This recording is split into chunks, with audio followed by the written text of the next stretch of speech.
En muchos casos, por ejemplo, llegar a atender una situación de violencia que se reporta de alguna comunidad que no está cerca a las capitales de la región o de la provincia, va a tener sus retos en cuanto al transporte, como digamos, por ejemplo, cómo se moviliza el profesional, se hace de psicología, se hace el profesional legal o el profesional social, hasta el punto donde se encuentra la persona, en este caso presunta víctima.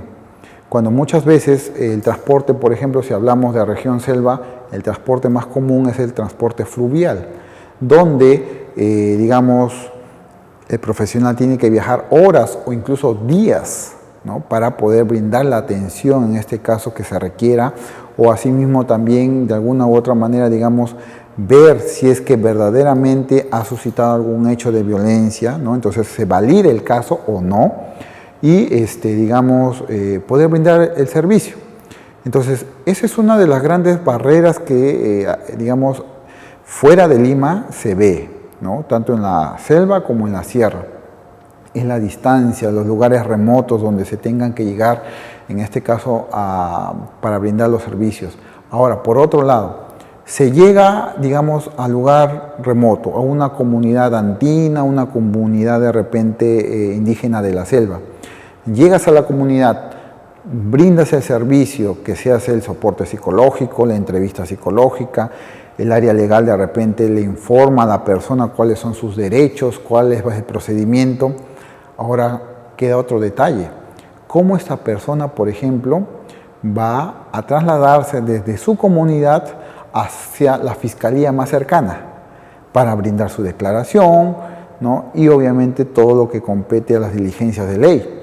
En el caso puntual, por ejemplo, cuando sucede un hecho de violencia de índole sexual, muchas veces las mujeres o niñas que son, digamos, víctimas de estos hechos de violencia, lo que sucede es que se les programa así, por ejemplo, para que pasen lo que se conoce como cámara Gesell, o también el examen médico legal. Pero ¿cuál es la situación? Que la programación que se hace muchas veces es después de semanas o meses. Entonces, esa situación genera, vamos a decirlo así, un impacto negativo en la víctima. ¿Por qué? Porque una víctima de un hecho de violencia sexual, por ejemplo, a nivel psicológico, ¿ya?, puede sufrir lo que se conoce como afectación psicológica.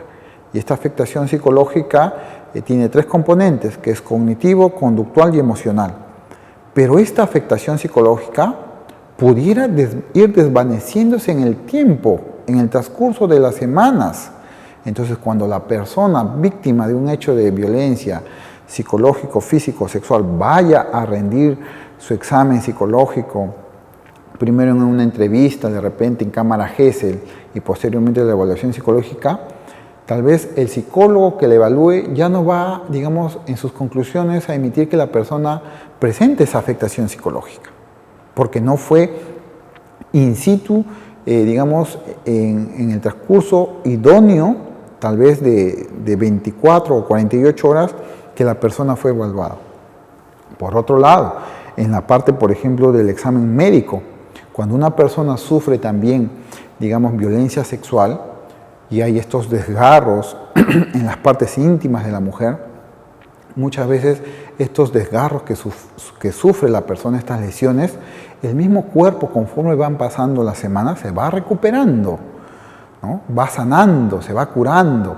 Entonces es donde muchas veces los médicos en sus informes periciales, también forenses, determinan, ¿no?, sí, que efectivamente hay una lesión, ¿no?, pero lo ponen como de repente una defloración antigua.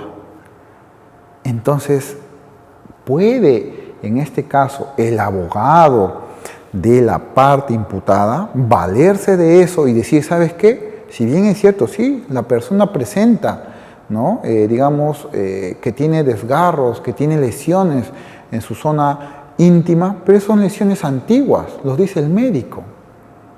Entonces, son situaciones que muchas veces generan a que todo el aparato de justicia se quede sin elementos de convicción para poder sentenciar a una víctima, en este caso, perdón, a un agresor de algún hecho de violencia. Entonces, esta situación alarmante que sucede al interior del Perú no necesariamente a veces pasa en Lima, no por el asunto del, digamos, del trayecto o de la distancia, pero sí por el asunto de la carga, digamos, de casos. Entonces, si de repente en tal provincia al mes, por así decirlo, de casos de violencia familiar tenemos, no sé, 20 casos, en Lima podríamos tener 200, 300 casos.